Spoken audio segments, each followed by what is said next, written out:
Hi there, you're listening to Unnatural Selection, the show about newsy type stuff and things. My name is George. My name is Tom. And my name is Adam. And with our powers combined, we are Unnatural Selection. Make sure you visit us at our salubrious home on the web, www.worldwideweb.unnaturalshow.com.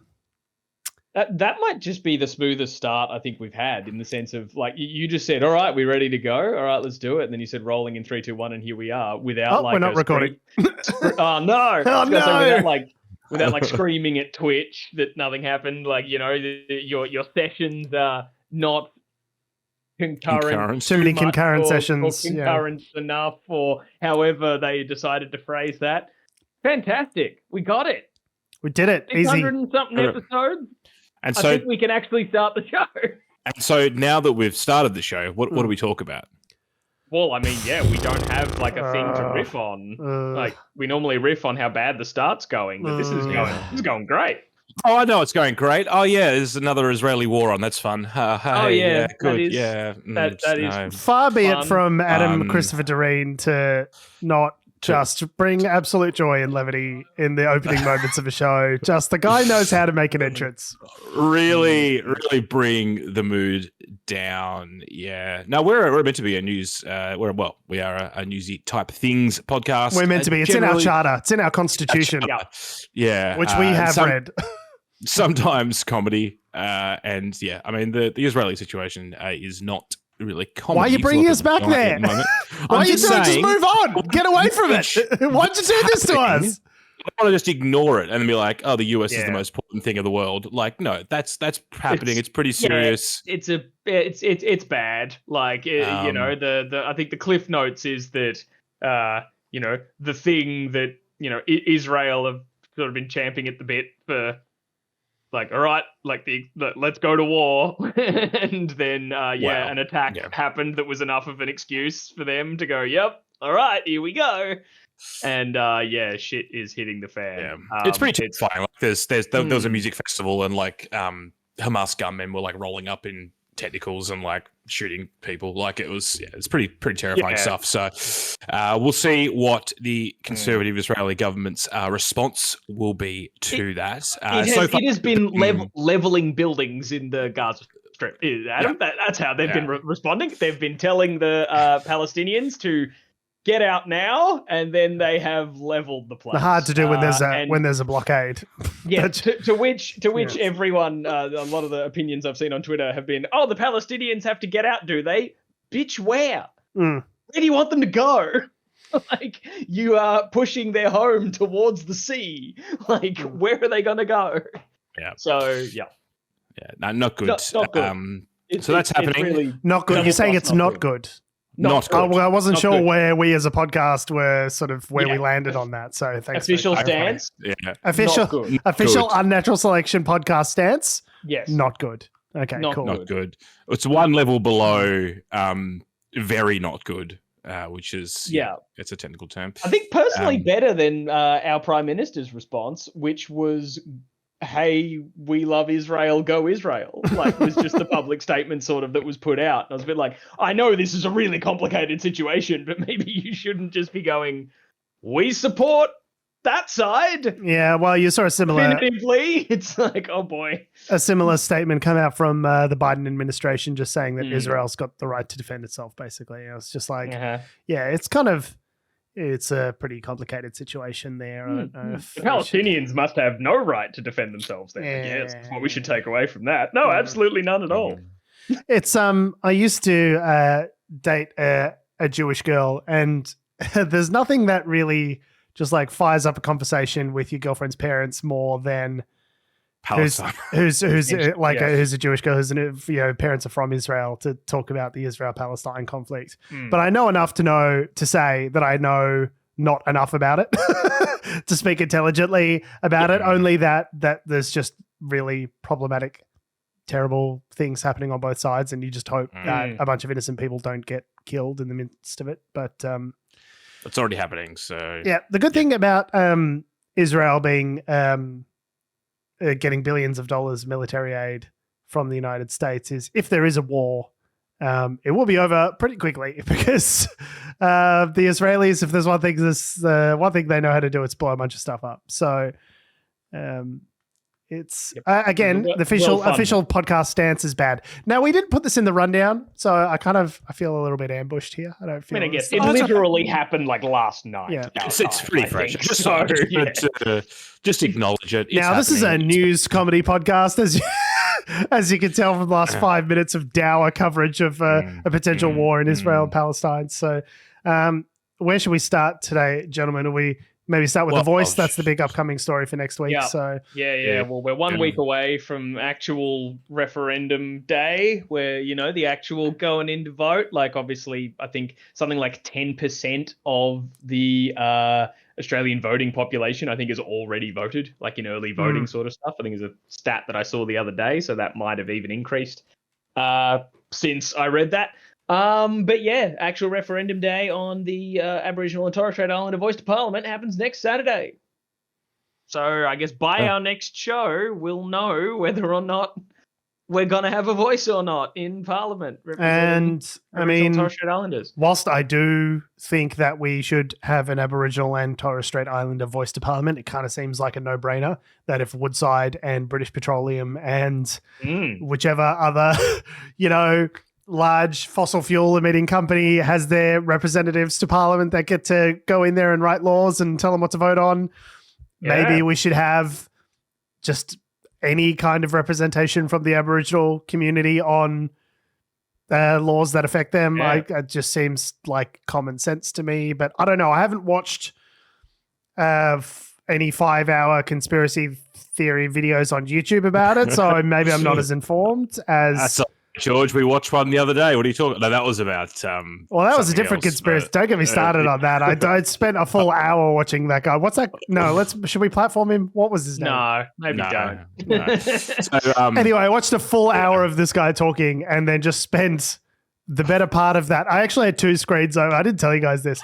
I had 2 screens open. One so I could watch on my phone, and then another so I could type to you guys about all of the flaws in this guy's argument. He was doing it. He was keyboarding it, Tom. Because I was like, Tom, how was he messaging?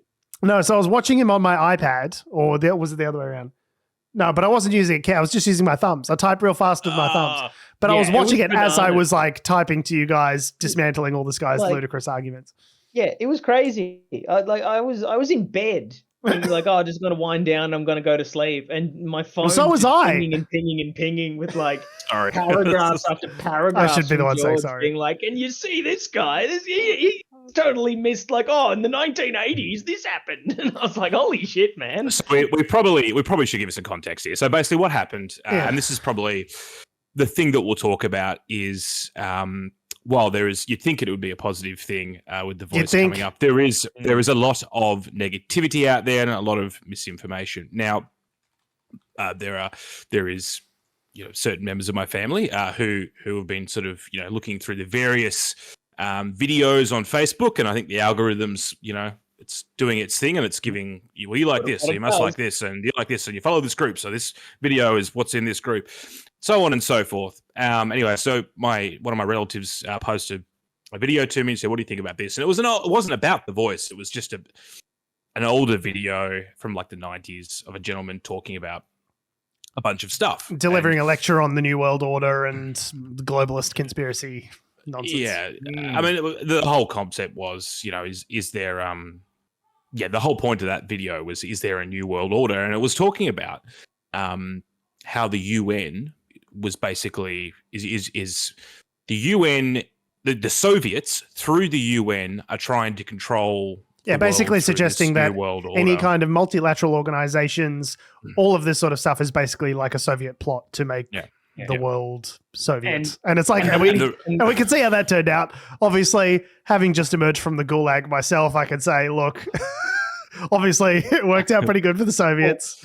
And the link to The Voice there is the one of the big sort of conspiracies going around is that The Voice to Parliament's a backdoor for the UN to take over Australia.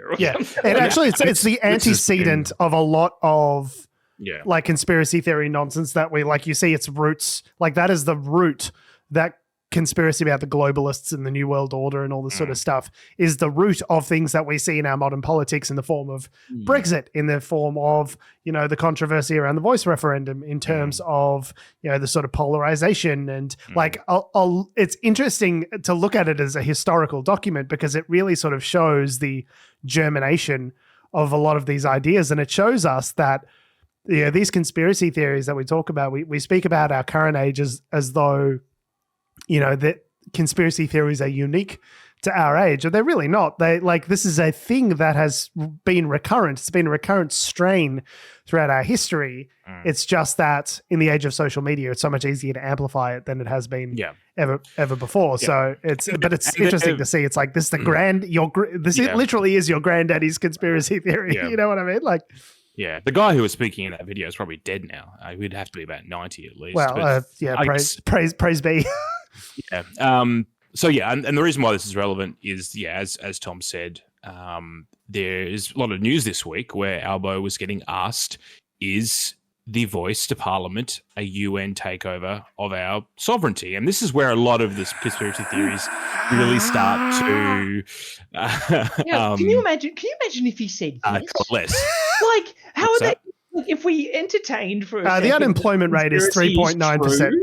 Like, if we entertained for a second that it's true, that is what it is, were they honestly expecting him to be like, yeah, it is? You got me. If it's not true, I cannot tell a lie. No, that's absolutely baseless, like he said, essentially, right?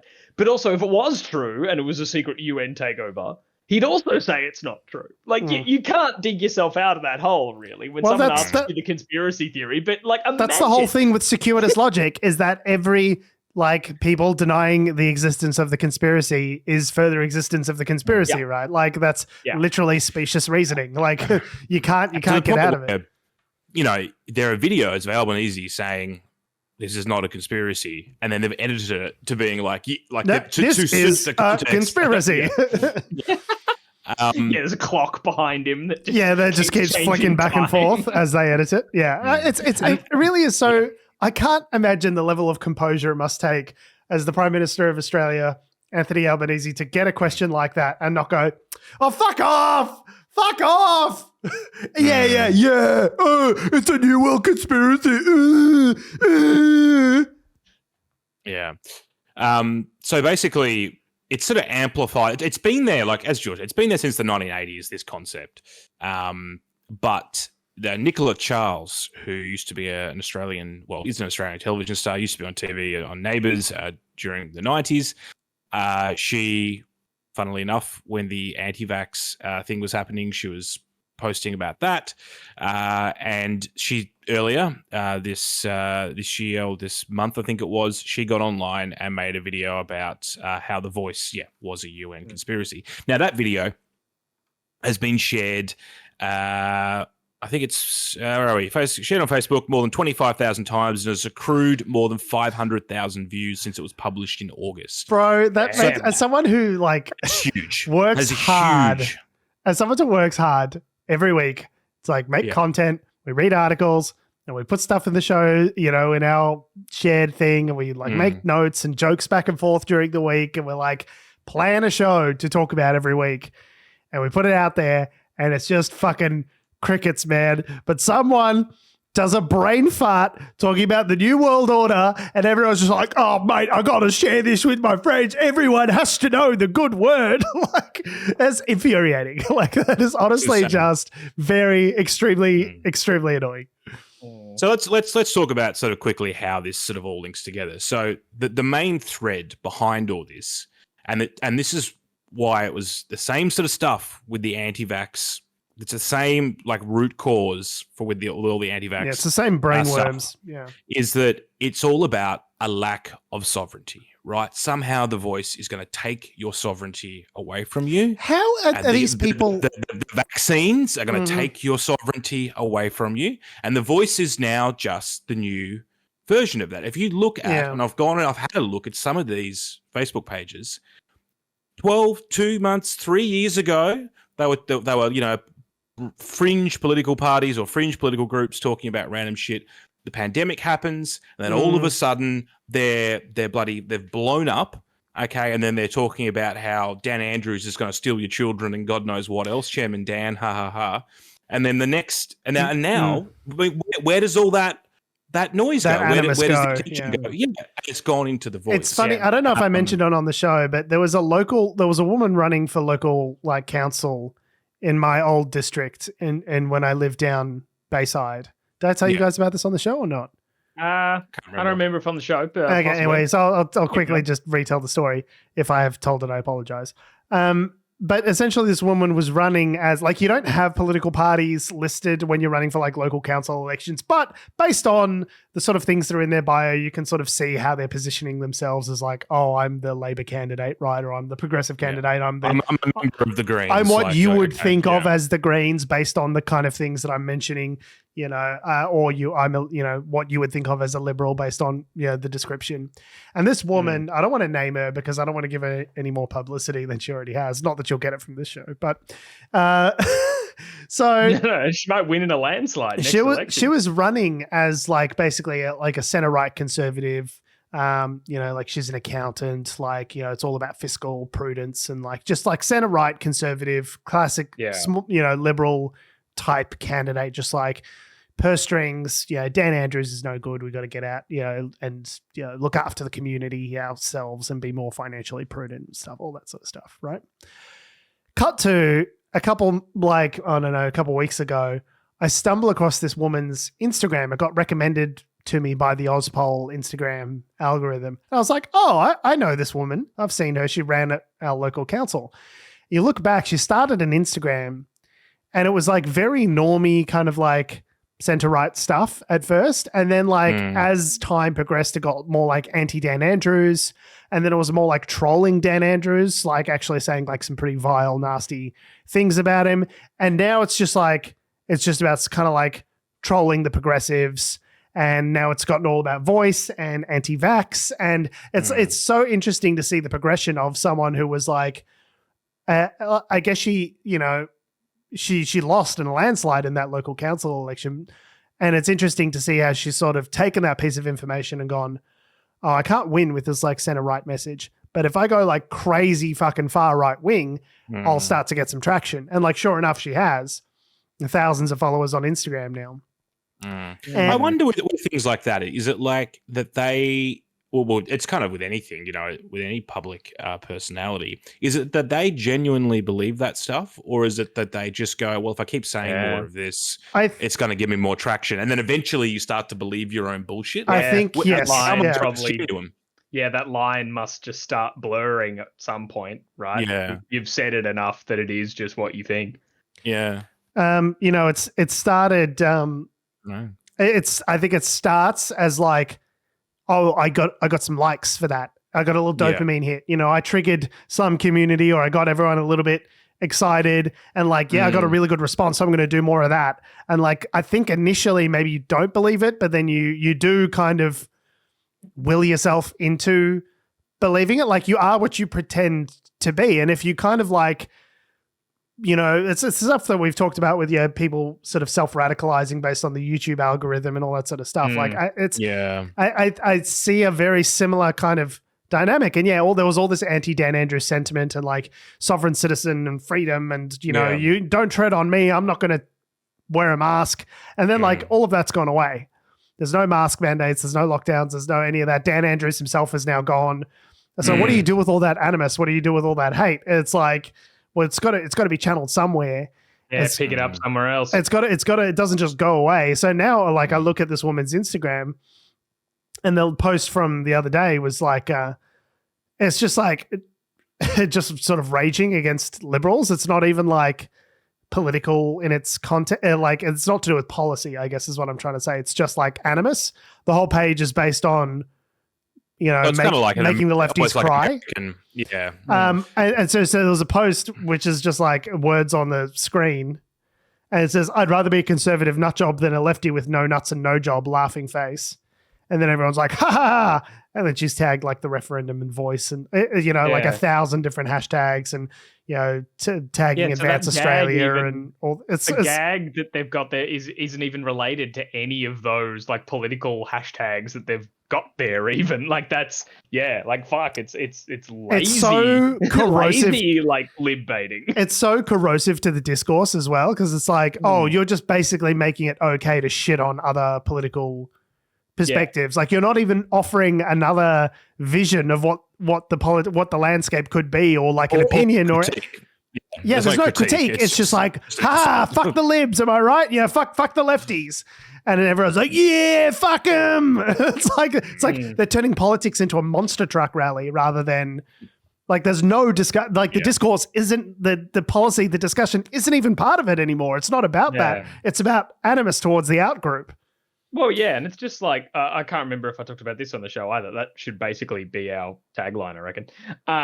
But when recently there were more, rallies happening around Australia for the yes vote and the no vote for the referendum, and my partner and I were walking past Hyde Park here in Sydney, and I think a no rally had just recently happened, but there was a van parked nearby that had clearly been brought in to be like...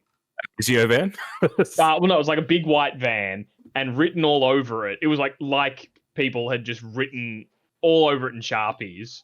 Like every right-wing conservative nut bar talking point you could think of. Like it wasn't just... vote no and all this sort of stuff. There was all this anti-vax shit and all this anti-immigration shit and all this like everywhere. It was like it was the conspiracy theory van was just sort of parked there, and I was like, put it on the board.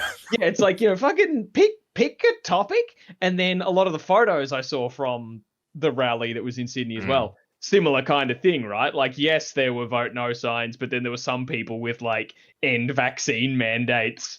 There was some other bullshit just sprinkled on top.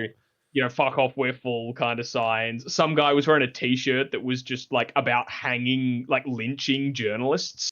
Cool. Like, cool and normal. Everyone stay on message. Like, what are you all here for? This isn't just a catch-all for all your fuckery. Well, Barry's only got one sign and he only gets to use it every so often, Like... if they tried to organize a let's lynch journalists rally, probably only he'd show up. Get your own rally, Barry. Stop trying to tack it onto this one, mate. Yeah. It's interesting as well that, I mean, one of the big criticisms I've heard from a lot of the no, and these are probably more genuine no voters, is that they're sick of the ABC and SBS's bias towards the voice. And there probably is a bit of a bias, to be honest, but it's now starting to evolve, I think, in some of those. It's not just a bias. Some people see ABC and, SBS Guardian journalists as somehow corrupt. Like, that they're just that they're just producing the government's message, which, to be fair, like the ABC and SBS's news is probably the most independent in Australia, because the other side of it is Murdoch. Yeah, because they don't have brain worms. Yeah, the other side of it has actually a fiscal motivation to do things, right? Whilst the ABC doesn't. Like, that's not to say there's not their own problems in places, but that they aren't motivated by ad clicks. Yeah. It's funny because I wouldn't even describe the ABC as progressive. I would describe it as balanced. It's just like not insane. It's just like good old fashioned, like Walter Cronkite, like, and that's the way it is kind of news. Like, and it's funny. And if you talk to these far right conservatives, they're like, the crazy lefty ABC full of communists. I was like, Ida Buttrose is running that place. Like, it's not this, I don't know what you're imagining, where everyone's playing like communist Twister in ABC headquarters. Like, whatever you're imagining, it's not it. Like, it's a pretty center down the road sort of, organization. There was that story as well with Lee Sales, who directed everyone to sort of talk about the 26-page document. And this is the thing, is every time there's something that comes out, and then people go, what about this? And then, that's sort of shut down. People then, as we've said before, they sort of take that as further evidence to be some sort of bias, conspiracy, or whatever. Now, in terms of the messaging, there has been, like Sky News, for instance, there's been a couple of law professors or former, high court judges or whatever that have written things about the sort of constitutional ramifications of the voice. And some of them have said, we could open up this high court challenges and yada, yada, yada, which is where a lot of the whole no campaigns evidence is coming from, is through some of these various professionals' advice. But it is, to be clear, only select people that have been saying that, to the point where this is the next story, is that it's all the crap around it has inspired more than 70 constitutional and public law teachers to have signed a letter saying the voice to Parliament is not constitutionally risky. It's so funny though. It's great that they've done this, but who aside from me and you would even read this article? The people who need to hear it are not the ones who are clicking on an ABC article and what do the constitutional law professors have to say? Thank God. Oh my God. Thank God the constitutional law professors came out. That'll set the discourse aflame. That's not going to get 2,000, 20,000 shares like some conspiracy theory video. It's not going to do what it needs to do to unpick a completely polluted information discourse. It's good. It's true. Obviously, it's not going to have the terrifying impact on the Constitution that some might, that people who have, terrible far right wing agendas, are claiming. But also, thank God the constitutional law professors that'll get Beryl from Caroline Springs to sit up in her seat nice and straight, won't it? As soon as the referendum was announced, I bet every constitutional law teacher in the world was like, my time to shine. Yes, there hasn't been one of these for decades. All right, Glenn, it's time to shine. Yeah. Meanwhile, while this came out, the Murdoch press, news.com and Sky News and other sort of outlets were basically pushing an article and a story thread from one constitutional law expert who wrote an essay saying that, I can't remember what the exact implication was. It was something to do with that there would be an implied power, I think, within the. But you can find one fucking guy. This is the same thing, the same polluted information discourse we had during the pandemic. It's you can always find one doctor to claim fucking crazy that, to claim some crazy nonsense is going to happen as a result of this or that. Remember that woman who was saying she was an anti-vaxxer and she was a doctor and she was saying mental illness is caused by having sex with demons and stuff. You know what I mean? You can find one crazy fucking person for just about any claim. And that's exactly what the Murdoch media has spent the last, 30, 40 years honing is this misinformation pipeline where whether it's to do with the tobacco industry or whether it's to do with climate change or there's a whole, watch the documentary Merchants of Doubt if you're looking for more information on this. But it's people, and sometimes the same people, professionals whose job it is to be paid by these big companies, big tobacco, big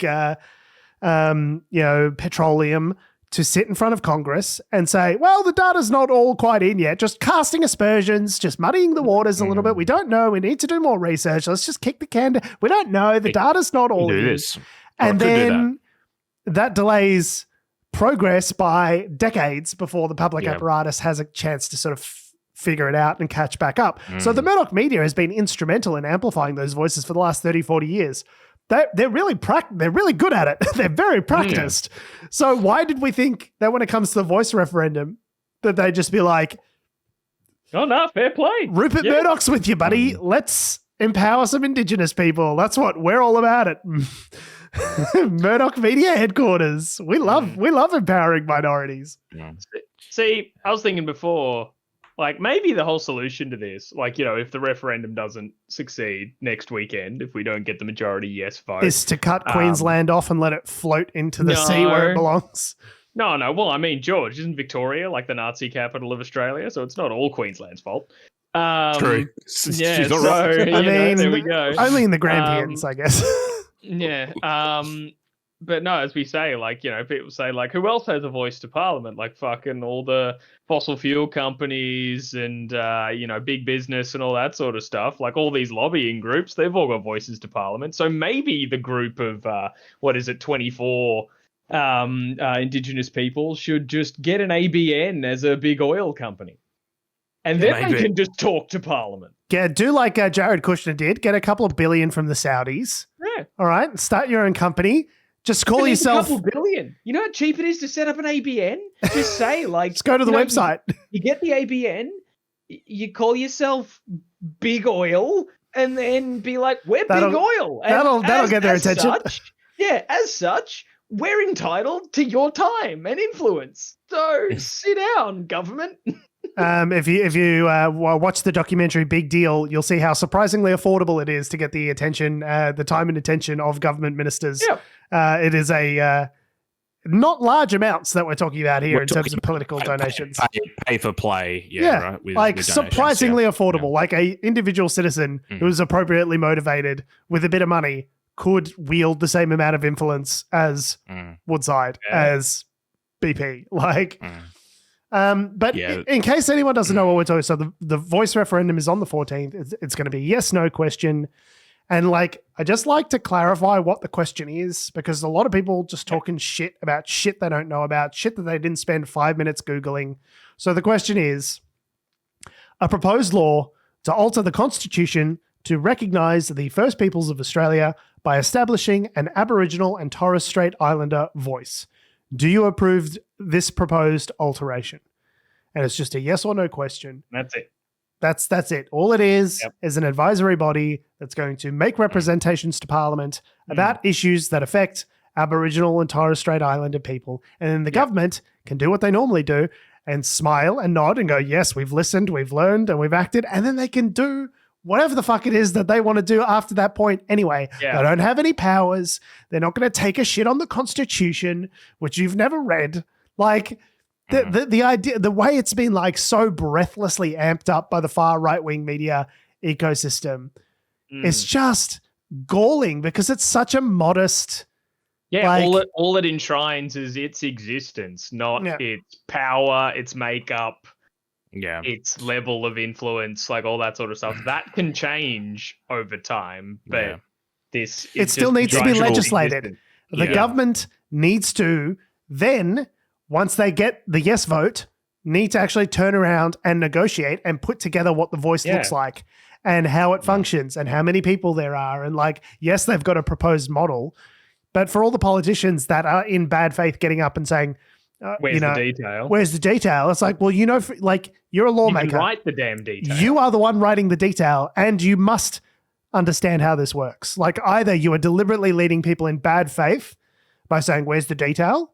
Or you're an alabaster moron who shouldn't have the job of a member of parliament because you literally don't understand how the Constitution factors into legislation. Either you are profoundly stupid or you're a liar. Those are the only two options.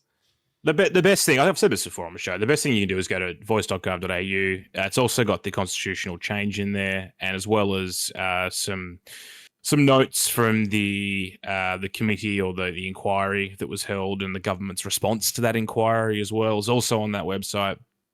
I mean, look, the worst that could happen really, to my mind, is that, the government, once the voice is set up and running, the government doesn't consult the Indigenous people on a matter that affects them, and then they have to just ignores them, presses pause, then there's a high court challenge, and then they have to press pause on that, and then go back, consult with them, and then the government can still ignore them. But the thing is, all it says is make representations to the Parliament. So, I mean, that doesn't necessarily dictate that it has to be a sit-down meeting. A representation could be, here's this report that we filed, and the government goes, thanks for the report, and then files it away in a drawer. It's such a not extraordinary increase in the level of powers for Indigenous people. It really is just a lobbying group. That's how I see it. And look, I think part of what's been muddying the waters as well is that there are lots of different Indigenous voices that are saying slightly different things. and have said, but like they're also taking things from say like 3 years ago, and then using it now. So like, but the point being is the Indigenous community is not just one body. There are lots of different groups. But I guess the point of the voice is that it brings those people together and that will create a unified voice to stop some of this sort of, disenfranchisement and hopefully get some consensus on some things. But this concept that, somehow they're going to do Zimbabwe 2.0 is just an absolute. They're going to take our land. They're going to, every farmer in Australia is going to have to like cough up money. Like all this kind of crap is just a load of shit, basically. Yeah. And they're externalities which are completely unlikely. It's not just unlikely. Yeah. It's a lie. It is a vicious lie perpetrated in order to bring out the worst, most, racist impulses of a populace that is just constantly clutching its pearls, between African gang attacks because their minds have been poisoned by Rupert Murdoch and Peter Dutton and Tony Abbott and everyone on the far right, who's just been drinking the Kool-Aid from this far right nonsense for 20 years. The discourse has been completely poisoned and it's given these people fucking brainworms. Because either, I don't know, do they actually believe half of this stuff? Or is it just like some mentally ill person on Twitter who's just like making up stuff and it just gets retweeted? Like, I think a bit of everything. Yeah, it's just sort of gets into the discourse and it's hard to get rid of. The other thing that I've noticed as well is there is a sort of an adage amongst slightly older Australians that Indigenous people, like it's not actually going to help Indigenous people. Indigenous people need to help themselves, and that's kind of been there's some bootstrap kind of libertarian ideology there, which is also horseshit. Mundine, who's one of the No campaigners, and he is an Indigenous person, kind of said, "Well, I've got to remember his exact words now. That you can't have. We won't achieve reconciliation because what the voice will do will entrench a status thing there, which, look, I mean, if he wants to argue that, I'm not going to sit there and go, that's invalid. But the problem is that there's that argument, which has then basically been extrapolated on by every other person, which is, well, yeah, I mean, like it's not going to actually, they're not going to want to do anything about it. So like, we're going to waste all this money on all these Indigenous people who don't really give a shit. But what we've been doing is that's what we've been doing thus far. And if you look at the Closing the Gap reports, okay, it's not working. So why not just try something else? I don't know why people are so reluctant. They feel like they're losing something. There's this loss aversion, this psychological impulse of like, no, don't. I like things exactly how they are because I sit atop a pyramid of absolute privilege and God forbid that a single brick of that pyramid is moved underneath me. That must be absolute fucking terrorism. If anything changes around me, that's emotional terrorism and the Sudanese gangs will come and they'll break down me doors and the jackbooted thugs will take away the farms like Zimbabwe. It's like, no, bro, it's just a very modest change. Like, can you just take a breath? Can you just pop a fucking Quaalude and just chill the fuck out, bro? Why are you so anxious? For people who are so like, we're all country, hard fucking country. It's a sunburnt country out here, hard fucking country. We're not those like weak inner city liberals, those lefties, latte sipping lefties in the cities. We're hard country folk. And then they're like, we want to make a modest change to the execution. And they're like, the terrorists are coming. The communists are here. Ring the bells. Ring the bells. The communists are coming. I don't necessarily, it'd be interesting just to see the divide between rural and see, I actually think a lot of the no-cap people are in a city, to be honest. It's that suburban kind of belt, I think, that are probably where most of the no voters are. I could be wrong on that, but it'd be interesting just to see the breakdown. Now, one other thing I just want to touch on is one thing that the No campaign have been talking about is the whole, like, it will divide us and there'll be a racial divide, very specifically. Interestingly enough, like there isn't already. Yeah. We live in a perfect colorblind world currently. But imagine for a moment a world that is not completely equal and where we don't have perfect equality. That's going to be, some sort of race-based world where people's class and privilege enter into how you perceive them. I know it's hard to imagine right now, but that's the kind of world that the voice referendum might bring about. So this letter that was written, they basically say that the racial divide has always been there. So that the Constitution is kind of outdated in its conceptualization of race. So like they included the concept of race when they were writing it. And then the other thing to think about as well is the front page of the Constitution talks about us being a country under the Commonwealth with the UK as the head of state. So like there's already a sort of, and then the other thing being, of course, is that we are divided up into several states and territories. So this concept that... Believe it or not, this 120-something-year-old document might be a little bit out of date. And the fact is, there are provisions within the Constitution that enable us to amend it. But it's intended to be a living document. That's what a referendum is it's a recognition from the founders who put this document together that things would change over time, and you would need to incorporate those changes into the document because it's a living document. You know, they're not saying that we completely nailed it. Federation 1901, we completely nailed it for the rest of Australia's history. There was a recognition there by building mechanisms into the document that allow you to change the document, that it is by its nature a living document. It is imperfect and needs constant improvement over time through a democratic process. It is hard to change, to be fair, in Australia. Well, that's why it's hard. Yeah. So if it did get up, you wouldn't be changing it tomorrow. This is the thing, is like the polling is looking so shit at this stage. There's no way that the voice gets up. Like, unless things radically change between now and October 14th, like it's not going to get up.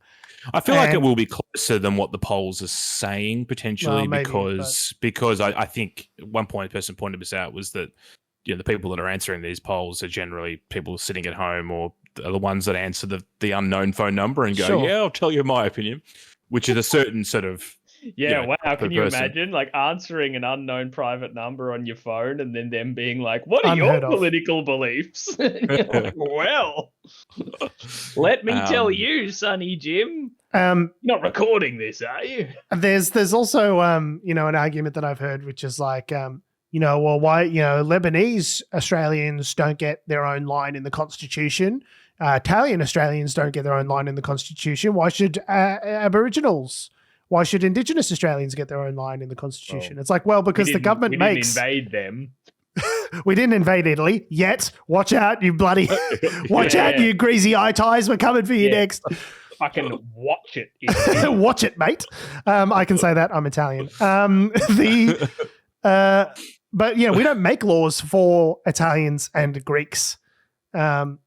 But we do make laws. The Australian government makes laws that pertain specifically to Indigenous people, to their education systems, to their health and safety, to their, because they are a historically disadvantaged group, they've had to make provisions specifically for Indigenous people. So wouldn't it make sense to have a formal way of consulting with the people that you're making legislation for? It's very frustrating. I find this whole discussion just terrible. It's much less dramatic, I think, than what everyone thinks. What they're making it out to be. And far be it from me, someone who passes as a white guy, to tell an Indigenous person what's best for them. But when Lidia Thorpe comes out and says it's the same, the voice referendum is the same thing as genocide getting perpetrated on her people, I kind of have to go, but it's not. Except you're wrong. I understand valuing other people's perspectives, and obviously the perspective of an Indigenous person on this issue is probably more valuable than mine, but an Indigenous person can still be asked backwards completely fucking wrong. It is not the same thing as cultural genocide by having a referendum on the voice. No, not even a cultural genocide. She called it genocide. Yeah. You're just straight up wrong about this. I don't know what to tell you, Lydia. Go home. You're drunk. Yeah. No, I found that particularly galling as well. No gags. I couldn't believe that when I heard that. I mean, obviously she's been on the no campaign, but I mean, she's on the side of it where it's the quote was an act of genocide. Yeah. She's obviously been part of the Black sovereignty movement and has been pushing no. But this is the other thing, is that people are saying, oh, no, we don't really like this model. It's not the right way forward, particularly those who are saying no because they want other things to happen. But there's literally been the only thing I've heard was that the Peter Dutton might do a second referendum just to have which was immediately voted down by the Nationals. They said, no fucking way, bro. So immediately not going to happen. So if Peter Dutton up there going, you're screwing me, guys. God damn it, Little Proud. God damn you tiny idiot. What are you doing? If obviously, it doesn't get up, then there's not going to really be, I don't imagine, much else. Yeah, no. Once the voice referendum gets voted down, there's going to be an immediate wellspring of goodwill towards anyone looking to improve Indigenous issues. People are going to absolutely love going to bat for anything to do with Indigenous issues all over again. Peter Dutton he's been such a huge advocate for closing the gap. With that's why he walked down on the apology to Indigenous people in Parliament. It's because he was too passionate about it. Yeah. He was like, this apology doesn't apologize enough. Yeah, it's like, well, if we can't even get this extremely modest measure through voice, treaty, and truth, and this is the way it was laid out in the Uluru Statement from the Heart, which was a combination of 244 Indigenous representatives getting together and, making their voices heard and coming up. It was a very co-design, collaborative process to come up with something that we could all agree on. And if that can't get up, what makes you think that a treaty is going to happen? What makes you think that a Truth and Reconciliation Commission is going to happen? None of those things are going to happen if this doesn't get up. So, I understand the perspective of you think it doesn't go far enough. And there are critiques of incrementalism that we might make.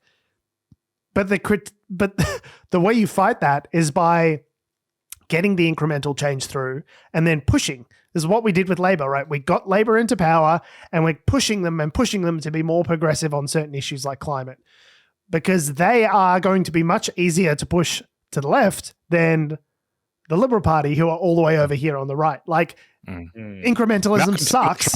Didn't work. Well, but it's better than another ScoMo term. You know what I mean? It's whatever you want to say about the Labor government, whatever you want to say about the voice referendum, it's maybe not good enough, but it's still better than nothing. And so that's the direction we need to, better than what we currently have in place is still better. So we need to vote for that and push it further, not try and tear it down before it even gets up. Strategically, it doesn't make any sense. Lydia Thorpe is not going to get an independent Black sovereign state now once the voice referendum gets voted down. I don't know what you think is going to, I don't know what you think is going to happen after this, but it's not whatever you think. It's, I mean, the same has been said about the Greens movement as well, is that they sort of self-sabotage, or at least have done in the past. Tom, do you have any final thoughts on the voice and any insights or thoughts? Yeah, I think I got to jump on what George was saying sort of there as well. It's I know he's often someone I bring up when I say they made a good point on these sorts of issues, but Adam Briggs, an Australian hero, I find a lot of the points that I think he brings up are ones that I agree with as well, and one that he said, I think it was on the project of all things. Hey man, you got to go where the people are. Well, yeah, it's true. Was one of his points on it was that if they were presenting that the voice is the deal, you get a voice to Parliament and problem solved, he wouldn't be about it. He said he'd be like, nope, I wouldn't be about it. There's no matter whether that yes is the majority or no is the majority, on October 15th, there's more work to do. Yeah. And that's why he was sort of supporting it, because he's like, this isn't the end of the road. It's the start of the road. It's the start of the road. But yeah, exactly. Yeah. And if you fail to take that first step, there will be no rest of the journey there. We'll just kick this can down the road for another generation, basically. I think the other way he phrased it was that we already live in no world. No is now. That's the status quo, and it hasn't been working. Yeah, no is now. So I think a lot of the bias is that that they don't. A lot of people don't see a road at all. They just see it as a green meadow and everything's great. Mm-hmm. So that's what we call privilege. Yes, atop their pyramid is atop their privilege pyramid. Is that you don't understand. You know, I had someone who I'm relatively close to, not quite a member of the family, but someone part of the extended family, shall we say, who said to me like, "Oh, white privilege doesn't exist. Like privilege is not a thing." And I was like, did your brain just start screaming? I nearly had a fucking just white noise. And just it's like in a movie where like an explosion goes off next to a Navy SEAL, and they're just like, yeah. And it's like, of course you can say that because you're a white guy who lives on the top of Privilege Mountain. So of course that doesn't it doesn't register to you because that's been your entire experience, your entire life is you've never known anything different. And there's obviously different vectors of privilege, you know, race and class and gender and all that sort of stuff. Like wealth and like all of that is, you know, play different varying factors. But it is interesting to me that the people who are the most adamant in claiming that privilege and racial divisions, claiming they don't exist, are the ones that have been like very much sitting atop of it and have not had to deal with the reality of it. Yeah. You know, if you've been sitting on top of the pyramid, if you're sitting on top of the pyramid, everything looks like treetops, but that's not how the world is from the ground floor. Like that's so you don't know anything different. Yeah, anyone who stands up and says like racial discrimination doesn't exist, I've never experienced it. Yeah, as a white guy in my mid-30s. Like, if I said that, you'd be like, yeah, well, duh. Like, of course you've never felt uncomfortable in a space because of your ethnicity. And it's a real learning experience. In a Western country. It's a real learning experience. It requires a certain level of openness, which not everyone has. That's not necessarily part of your personality traits. You're not open-minded like that. You're not interested in hearing other people's perspective on these things. But it took, like, I had a moment in my mid-20s where I had to understand that I had a certain privilege as a man walking around in this world. I had a certain level of comfort in my surroundings that my partner, my now wife, did not have. Like there was a moment where it occurred to me like, oh, I don't feel uncomfortable in a dark parking lot at night because like worst that can happen to me is I might get robbed or I might get beat up. I'm probably not going to get killed and chopped into tiny pieces and put in a drain. Like, so probably not.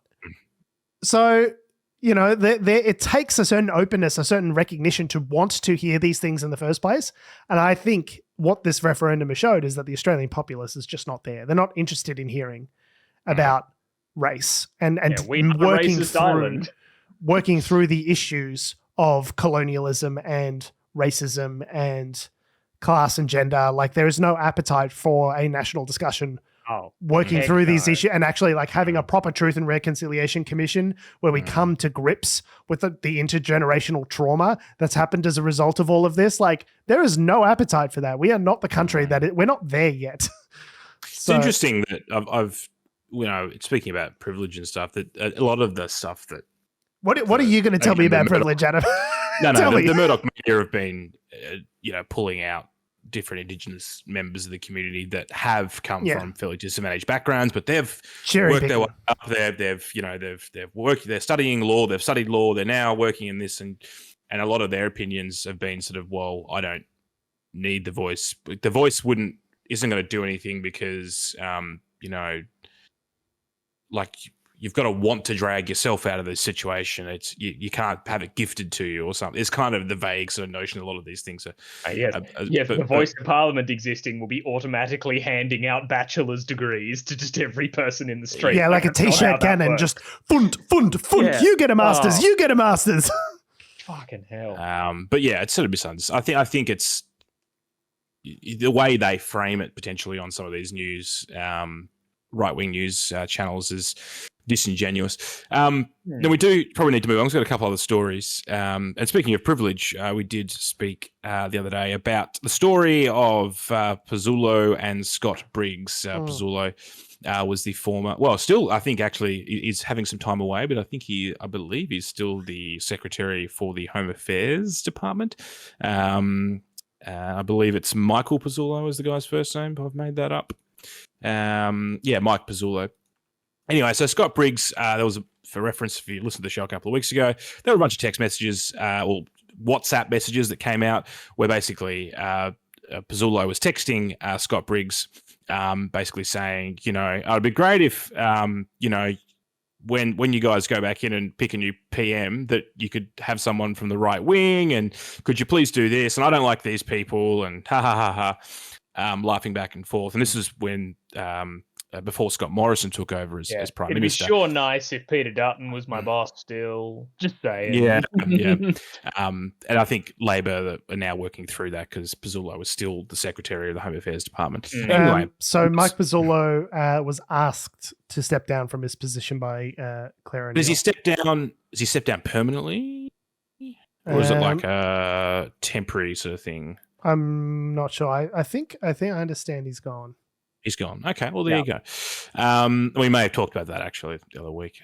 But more has come to light on lobbyist Scott Briggs, because Scott Briggs is a lobbyist. And there's an interesting article here from the Financial Review, which I had to screenshot because I'm not a paid subscriber. But take that, AFR. Basically, the opening line is, the thing about being a backroom operative is the whole shtick works best if no one knows who you are. Of course, everyone knows who Scott Briggs is now, and he's having some time away. Now, Scott He's Briggs stood aside. So I don't know if that's like step down is the same thing as he's apparently on leave. I don't know. He says he's on leave according to the article, but he's standing actually aside pending investigation. So he's still getting a paycheck by the sounds of it. On holiday pay, maybe. And is this Pezzullo or Briggs? Briggs. This is Briggs. So Briggs has gone to ground. He works for a firm called DPG Advisory. And again, they're a lobbying body. And what's sort of come out since all this whole story is that he is very well embedded with the Liberal sort of framework. There are photos of him with Scott Morrison and, and hanging out with different Liberal people. He was close to Malcolm Turnbull. But basically, what's this whole thing has shown is how close some of these lobbyists are to politicians, right? So where you've got someone who's in government, he's the Secretary of the fucking Home Affairs Department, and he's texting a lobbyist for the lobbyist to then talk to the politician. Yeah, it's right? not great. Not a great look. How broken is that? Yeah, that's crazy because I guess it just removes you from the situation, right? Because if the public servant is just going straight to the politician, it's like, well, that's just straight up trying to assert influence. But if it comes through this third guy, but if I influence a guy who influences you, then I assumed he was like a Liberal staffer, but he's not. He's a lobbyist. He's not even fucking working for the Liberal Party. In all fairness, is there a difference? Yeah, who knows, right? The funny thing is, he only joined DPG because of his closeness to all these other politicians, made his previous job untenable. So he used to work for a boutique investment firm, Pacific Blue Capital, and had been part of a consortium bidding to run visa processing for the Home Affairs Department. It didn't work out, but he basically,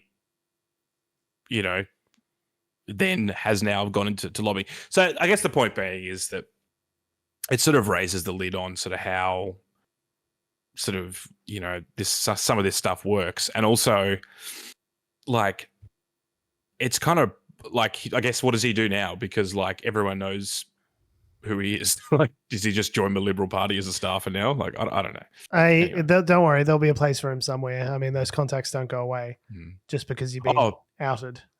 There's these people. Sorry, just one more thing. The company's website has also completely scrubbed his profile. From their website. They've deleted him. They've deleted him from their company PR info. That's pretty terrifying. If you're like, oh yeah, okay, I'll go on some leave while this blows over, and they erase every record of your existence. Like, that's like if you're a CIA agent and you're like deep undercover, and then everyone in the office has never heard of you, you're like, well, I'm about to be killed. It's very CCP. Sorry, George, I cut you off. What were you going to say? I forget. I think. That's a common thing, like that sort of consulting thing. Like if say for example you work for a company, trying to sell a particular product into a new region, there are these kinds of consultants out there who basically perform a similar kind of role. You go, okay, you know nothing about the Southeast Asian market. I'm a guy, and my job is basically like having contacts with to know people, XYZ companies that you're trying to sell stuff into.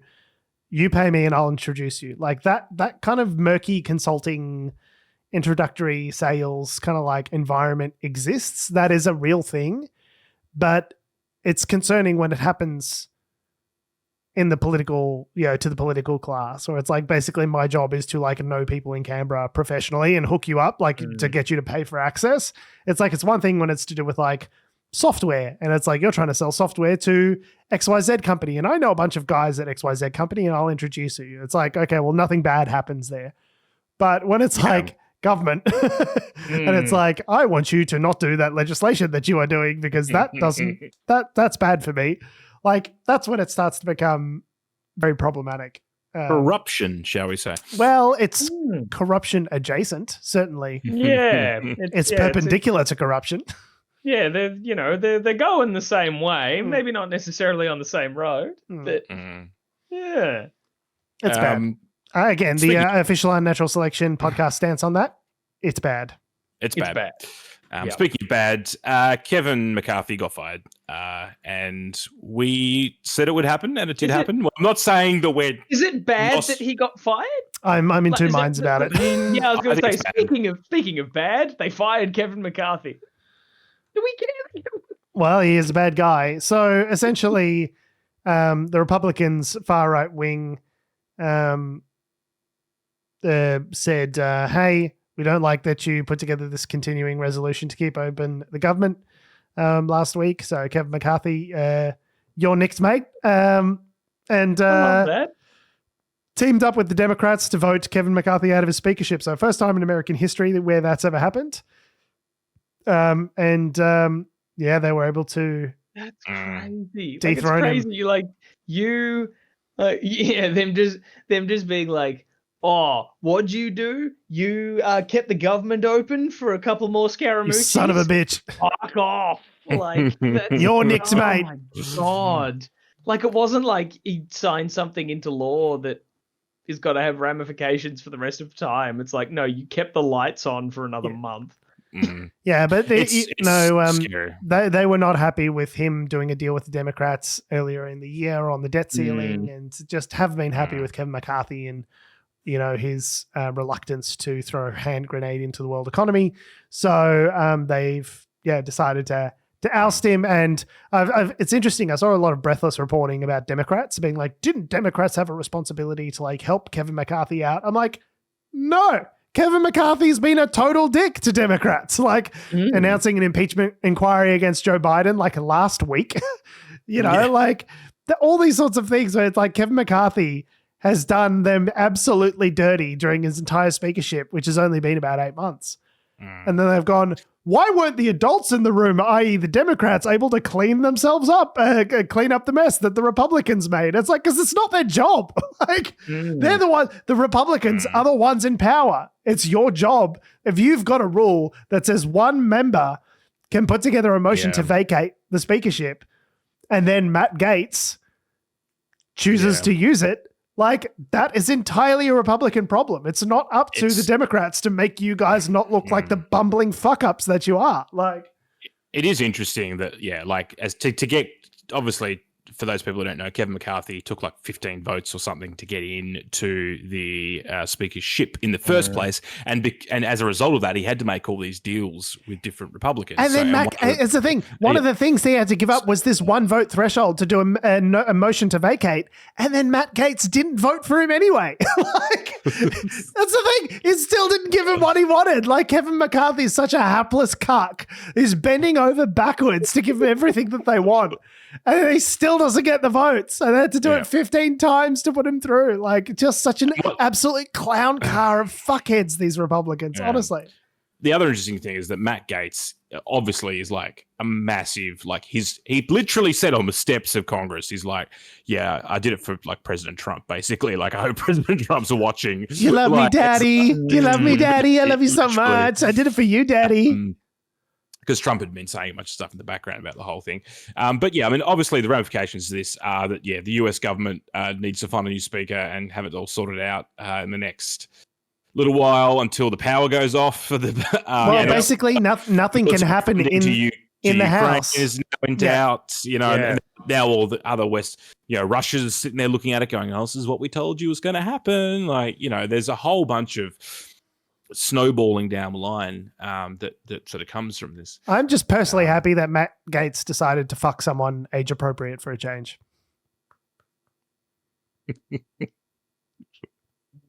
I don't know the history behind that joke to brevity.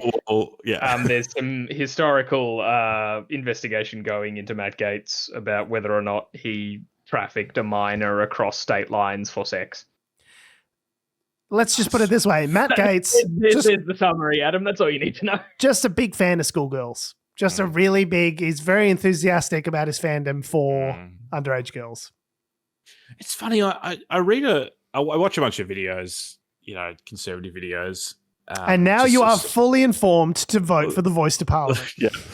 And one of the things a lot of these sort of American macho males, they're military videos, but they talk about politics, is that they talk about this concept that somehow, the bureaucracy in the US is broken and it's all the Democrats' fault. All the Democrats, all the bureaucracy is just Democrats, and they're just watering everything down. There's a gender agenda and all that kind of crap. We won't get into it. But, go woke, go broke. But this whole concept is like they are completely fine. These sort of like 40, they're not stupid. Like, they'll talk very intelligently on China foreign policy, and then they'll be like, and we've got to stop the gender agenda. Like, they'll do the same breath. It'll just like flip over.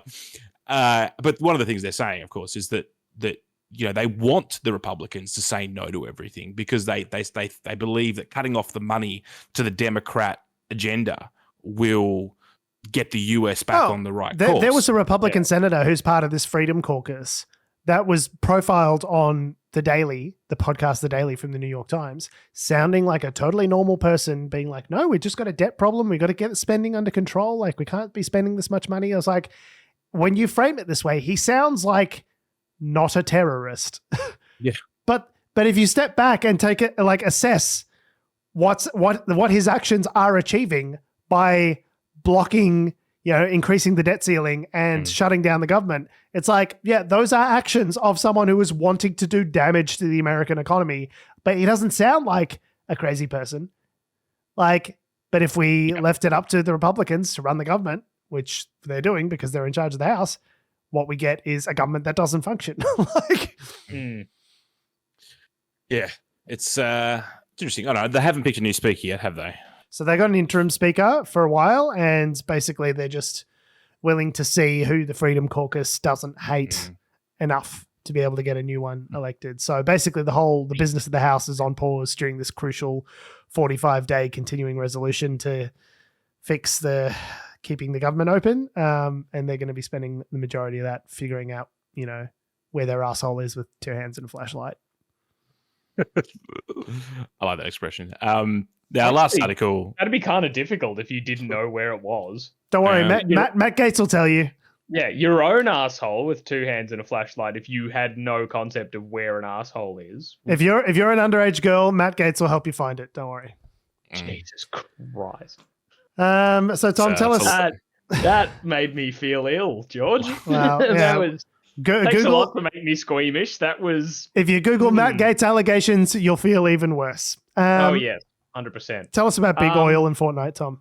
Yes, I was going to say, like, we're speaking of people who have voices to Parliament. Fossil fuels, big oil. But yeah, big oil seems to be taking a new tack, which is trying to get to the kids. Tell them that petrol's cool. And how do you make petrol cool? You brand it in Fortnite. Memes. For some reason. Yeah, the memes. So yeah, in the video game Fortnite, free to play, very popular, probably one of the biggest money making machines kind of ever. Has got like it's kind of weird because I don't think this is it's not like an official where Shell is the petrol brand in particular here. It's not. I don't believe it's that they have doing a collaboration with Epic Games who make Fortnite. It's not like where they put the boys skins from the TV show or whatever into the game and all that sort of stuff. But instead, Shell have made a map in the Fortnite map creator that they have released, and with a certain there's like a code that you can get where you can then download and hop into a server which has the Shell map on it. And in this map, there are locations to visit. Because while like Fortnite, I'm going to sound like old man yelling at cloud. I don't really play Fortnite that much. And last I checked, Fortnite was a battle royale game. 100 players, last one alive wins kind of thing. But apparently you can do other stuff in Fortnite, it seems. Like the trailer that Shell put out for this just seemed to involve Fortnite characters traveling to different locations and taking selfies. So I'm like, okay, so it's just you can just explore and do photo mode kind of stuff. Like, if that's fun, okay, cool, great. Won't yuck your yum, but but Shell have designed this map, and in it you need to use there's different petrol stations in this map. And you have vehicles in Fortnite, and you go to petrol stations and you can fill up on Shell's V-Power Nitro Plus Premium Gasoline. And yeah, you take part in the Shell Ultimate Road Trip. Seems to be the thing on it. And yeah, so it's got what do they have here? Kotaku reporting that the map that they've released features 6 different areas to explore in a car of your choice. And in the middle of these worlds, players will find a lonely, sad-looking Shell gas station acting as the map's hub. Weird.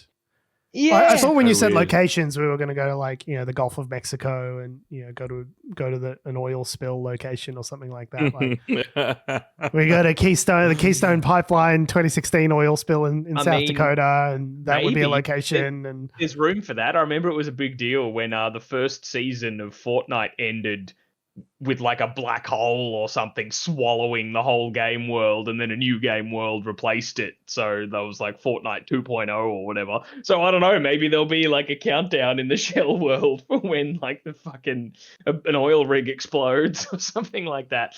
But on top of this, as a lot of online gaming promotion sort of things do, they've elicited the support of streamers. We haven't talked about streamers on things like Twitch for a while on this show, but they've got a bunch of Twitch streamers who were promoting the map. Combined, these streamers have like something like 6 million viewers, all that sort of stuff. But yeah, they're trying to pump up, going, let's go on our road trips. Like there's a tweet from one of them which starts with, all road trips start with at Shell Station US or something like that. And you can journey across the 6 of the most beautiful terrains to experience the Shell Ultimate Road Trips and fill up with Shell V-Power Nitro Plus Premium Gasoline and hit the road to experience all that Shell Island Fortnite map has to offer or whatever. But the good news is, the kids ain't fallen for it, which is what's fantastic. This has not been working by the sounds of it. All the comments on these, like trailers for the Shell map, or under the comments for the streamers' videos and things have been like, one quoted here is, drop in this season to complete the objective, do irreparable damage to the environment with Shell. Everyone's just been taking the absolute piss out of this, so it's not working. But I thought it was amazing to see a fossil fuel company being like, we have to make petrol. It's interesting because it's so against what the strategy has been, it seems like, for the last couple of years, where they're like, we're doing a new green energy future. And hey, I know you know we're the bad guys, but you need a fossil fuel company to power natural gas and be, to help transition to renewable energies. Like, you still need us. We're the good guys because we're actually the ones doing the transition. We're the good guys. You're not the good guys. You're idiots. Yeah. But for them to be advertising, just be like, petrol's good. I like it with my Camel cigarettes. It's like, what the fuck? It's just crazy because as well, even like for the demographic that you'd probably find in Fortnite of like younger millennials or Gen Z mainly as well, they'd all be the ones who like fingers are well and truly on the pulse of climate change bad. Fossil fuel bad, maybe electric vehicle better, and they're all like, we got to make petrol cool for this demographic. But here's the other thing: if they're kids, they don't drive. No, that too. Well, that's the thing is Fortnite's key demographic is like white, pimply 14-year-old dudes who say the N-word on the internet. Like, these people aren't driving cars yet. Who are you selling your product to? I mean, I understand there's a concept of like, it's about brand and image, and eventually that turns into, sales down the line. But like, what teenager is... If they were trying to sell them Bacardi breezes, the Australian government would have leapt on them by now, but they're just selling them the idea that fossil fuels aren't going to destroy the world, and I guess that's fine because it's not as damaging as an Alcopop. Yeah, spend your V-bucks on Shell Nitro Plus Premium Ultimate Gas. Oh my God. Like, is it Nitro Plus Premium or is it Nitro Plus Nitro? I can't even get the words out. Yeah, it's such a mouthful. Shell V-Power Nitro Plus Premium Gas. Like, that's... It runs on premium, dude. Shell only takes premium. Is it a real petrol? I mean, Shell V-Power or whatever I think is. I don't know. See, that's the other thing. Who has brand loyalty to petrol? Yeah, no. It's the one that, like, I need to fill up my car. That petrol station is right there. Here's any petrol station. Like, here's any petrol station. Like, I don't have brand loyalty to the petrol that goes in my car. Like, I can't afford to be that picky. Yeah. You look it up and you go, where's the cheapest one? Oh, it's the BP, or it's an Ampol, or whatever it may be. Like, or it's the random independent one. Like, there's here in Sydney, there's ones called Budget Petrol, like, which I'd never heard of before, and they're just around and look skeezy as fuck. But it's selling petrol, so hooray. You might get knifed, but hey, it's petrol and it's 3 cents cheaper per litre, so it just made me think, I wonder what other like businesses should be trying to like hello fellow kids in Fortnite that I think would be fun. Like, it's got big cigarettes. Hello fellow children energy to it, doesn't it? Yeah, I was thinking something like... If you're game publishers, like... Are you happy about this? Yeah, it's kind of... I wouldn't have thought so. I mean, I guess though, but also the game publishers probably, are also big corporate overlords and capitalist nightmares as well, right? So they might not be as bothered by it as you'd think. But it doesn't feel like something that's sanctioned by them at least. It's not an official Fortnite patch or something like that. But yeah, I don't know what other businesses would make for good hello fellow kids kind of things. Like, I don't know, RSLs, like visit your favorite RSL sports bet. pub. Sports bet, yeah. Well, I mean, but you can bet on esports, right? So that's probably more appropriate. Well, like appropriate's the wrong word. I get served a lot of like sports betting type stuff on my TikTok regularly. You are a man in his 30s. I'm a man in my 30s, and so I don't know how much to tell you guys. I follow zero sports. Like, it's not that I only follow a few. Like, I only follow one sport. Or I've got my one team that like I follow no sports, and I keep telling TikTok, I'm not interested in this. Stop sending me these ads. And it's just like, okay, so we've got 4 plays in the third down, and we've got $1.35 on that with a multi-spread. So, and I'm just like, why? Why am I seeing this? Yeah. I'm not the target audience for this. None of those things are betting analogies, but sure. I don't know. I'm just hearing words. It's like literally gibberish to me. It's like someone speaking Greek. I don't understand it. I have no idea what a same game multi is, and I refuse to find out. I don't want to know. In one game, you'll have no. Mute him. I don't want the listeners to know either. Yeah. I refuse to learn. Same game multi is actually burned into my brain. Now. That's how effective. I don't bet. I don't use sports betting ads, but the concept of a same game multi is like. Oh, I recognize the term. Like clear the term. And you mentioned sport bet, and I know those two things are connected. So the advertising's worked at least in that. Yeah, it seeps in like Coca-Cola. Anyway. Fun times. Well, that's terrible. On that note, we have been, we are, and we always will be Unnatural Selection. Make sure you visit us at our Salubrious home on the web, unnaturalshow.com. Make sure you follow us on all the bullshit social medias that have, do, or ever will exist at our handle, Unnatural Show. That's Twitter, Facebook, YouTube, Instagram, and mother flippin' TikTok. Make sure you follow me on Twitter, Instagram, and Threads at George Sipos. You can follow me on Twitter at Tom D. Heath. And you don't follow me. I didn't think of a gag, so you can't follow me anywhere. I'm an invisible man. I'm a ghost. I'm Scott Briggs. I'm dead. I'm not real. Yeah, don't follow him. Adam hates you. Yeah. I'm just imagining Adam like pulling out he's got like a locker in like a Swiss bank somewhere with like a bunch of different passports and he's just ready to disappear, just ghost at any given time, just like peace. I've got the go bag. It's here. Of course, you've got it right with you. He's not even joking. He has it right there. It's under my desk. Legitimately, Jason Bourne, just legitimately a Nazi at the end of the war, ready to disappear to Argentina at any moment. But 2 liters of water and a bunch of other useless crap. That's all good. Right, I got a passport and $6,000 in cash. Let's fucking go. I've not got $6,000 of cash, and my passport is somewhere else. In the instance where you need a go bag, I'm sure passports will still be relevant. Yeah, when society's crumbled. Yeah, when society is crumbled and your go bag full of like I might have to swing to Tasmania and prove who I am. You never know. Knives and guns and shit. It's like, but I need my passport to make it into the woods and kill a kangaroo to eat. They better freaking know like where I've been. I love that Tom Deep-hole will kill me. I love that Tom thinks like the only thing that could possibly possess someone to have a go bag is like it's a zombie. Some sort of like zombie apocalypse or like tomorrow when the war began scenario where Australia gets taken over. Do you need a go bag? I don't know. Maybe there's a bushfire and maybe a house fire. Maybe a house floods and you need to get out of the house. It's not an unreasonable thing. What if there's an earthquake? Like things happen. Goes off for several weeks. I don't know. Like there's things where you need it. The day that the fire is screening passports. On your way out. God damn it, Tom. God damn you. I hate you so much. Thanks for listening. Love your faces. We'll see you next week. God damn it.